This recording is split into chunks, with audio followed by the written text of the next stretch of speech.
प्रधानमंत्री नरेंद्र मोदी ने रविवार को एक आरटीआई रिपोर्ट का हवाला देकर कांग्रेस पर हमला बोलते हुए कहा था कि इंदिरा गांधी ने 1974 में भारत के रामेश्वरम के पास मौजूद कच्चा थीवू आइलैंड श्रीलंका को गिफ्ट कर दिया था। हर भारतीय इससे काफी ज्यादा नाराज था और यह तय हो गया था कि कांग्रेस पर तो भरोसा नहीं किया जा सकता भाई।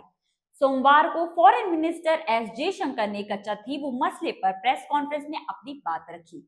उन्होंने कहा कि ये ऐसा मुद्दा नहीं है जो आज अचानक उठा है। ये मसला संसद और तमिलनाडु में लगातार उठता रहा है। इस पर बहस हुई है। इस मसले पर मैंने मौजूद मुख्यमंत्री को 21 बार जवाब दिया है। अब मैं आपको बताती हूँ कि आखिर कच्चा थीवू आइलैंड है क्या और कहाँ है। इंदिरा गांधी ने इसे श्रीलंका को क्यों सौंपा था और अब इसमें बवाल क्यों मच रहा है। बट उससे पहले मेरे चैनल को सब्सक्राइब करो, वीडियोस को लाइक शेयर करो और बेल आइकन प्रेस करना ना भूलो, क्योंकि जब भी होगी मेरे कैटलिस्ट टॉक में बक तो आपकी फोन में होगी दस्ता। तमिलनाडु और श्रीलंका के बीच काफी बड़ा समुद्री क्षेत्र है। इस समुद्री क्षेत्र को पाक जल जबरू मध्य कहा जाता है। इसमें कई सारे आइलैंड हैं, जिनमें एक आइलैंड का नाम कच्चा थीवू है। श्रीलंका के फॉरेन मिनिस्ट्री की वेबसाइट के मुताबिक कच्चा थीवू 285 एकड़ में फैला एक आइलैंड है। ये आइलैंड बे ऑफ बंगाल और अरेबियन सी को जोड़ता है। ये आइलैंड 14वीं सेंचुरी में एक ज्वालामुखी विस्फोट के बाद बना था, जो रामेश्वरम से करीब 19 किलोमीटर और श्रीलंका के जाफना जिले से करीब 16 किलोमीटर की दूरी पर है। रॉबर्ट पाक 1755 से 1763 तक मद्रास स्टेट के गवर्नर हुआ करते थे। इसलिए इस समुद्री क्षेत्र का नाम रॉबर्ट पाक के नाम पर ही पाक स्ट्रेट रखा गया। समुद्र के बीचों बीच स्थित इस वीरान आइलैंड पर भारत और श्रीलंका दोनों लंबे समय से अपना अपना दावा करते रहे हैं। 19वीं सेंचुरी तक ये इलाका रामनाथ एम्पायर का पार्ट हुआ करता था। 17वीं सेंचुरी में रघुनाथ देव किलावन ने खुद को रामनाथ एम्पायर का राजा घोषित कर दिया। इसके बाद कच्चा थीवू आइलैंड पर उनका राज हो गया।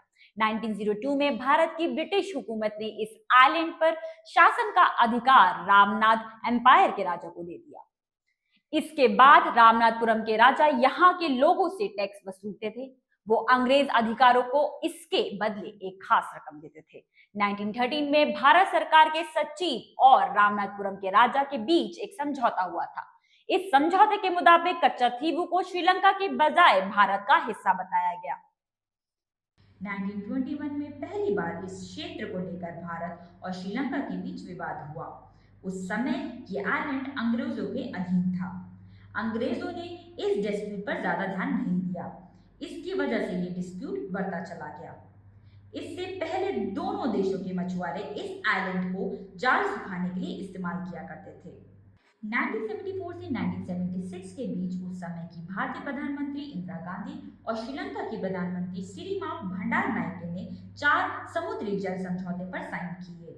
इसके तहत भारत ने इस आइलैंड को श्रीलंका को सौंप दिया। तब से श्रीलंका इस आइलैंड पर कानूनी तौर पर अपना दावा ठोकता है। जब भारत सरकार ने इस आइलैंड को लेकर श्रीलंका के साथ समझौता किया था, तो तमिलनाडु सरकार ने इसका विरोध किया था। तब के तमिलनाडु के मुख्यमंत्री एम करुणानिधि ने प्राइम मिनिस्टर इंदिरा गांधी को पत्र लिखकर कहा था कि ये आइलैंड हिस्टोरिकल रूप से रामनाथ साम्राज्य का हिस्सा है। ऐसे में भारत सरकार को किसी भी कीमत पर ये इलाका श्रीलंका को नहीं देना चाहिए। हालांकि इस समझौते के तहत भारतीय मछुआरों को यहाँ मछली मारने और जाल सुखाने की इजाजत दी गई थी। इसी वजह से भारतीय मछुआरे वहां जाया करते थे।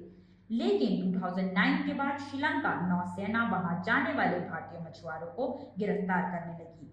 2015 में श्रीलंका के प्रधानमंत्री रानिल विक्रमसिंघे ने चेन्नई स्थित तमिल टीवी चैनल इंटरव्यू में ये कहकर विवाद खड़ा कर दिया था कि अगर भारतीय मछुआरे कच्चा थीवू आइलैंड वाले श्रीलंकाई जल क्षेत्र में घुसपैठ करते हैं तो उन्हें गोली मारी जा सकती है। बीजेपी चीफ के अन्नामलाई ने कच्चा थीवू के बारे में जानकारी को लेकर आरटीआई दायर की। इसमें लिखा था कि साल 1974 में भारत की तत्कालीन प्रधानमंत्री इंदिरा गांधी और श्रीलंका की राष्ट्रपति सिरिमावो भंडारनायके ने एक समझौता किया था। इसके तहत कच्चा थीवू आइलैंड को श्रीलंका को औपचारिक रूप से सौंप दिया गया था। रिपोर्ट के मुताबिक इंदिरा ने तमिलनाडु में लोकसभा कैंपेन को देखते हुए ये समझौता किया था। इसलिए इस मुद्दे को उठाकर प्रधानमंत्री मोदी ने कांग्रेस को घेर लिया। ऐसे ही इंफॉर्मेशन के लिए बने रहिए हमारे चैनल कैटलिस्ट टॉक के साथ। Thank you.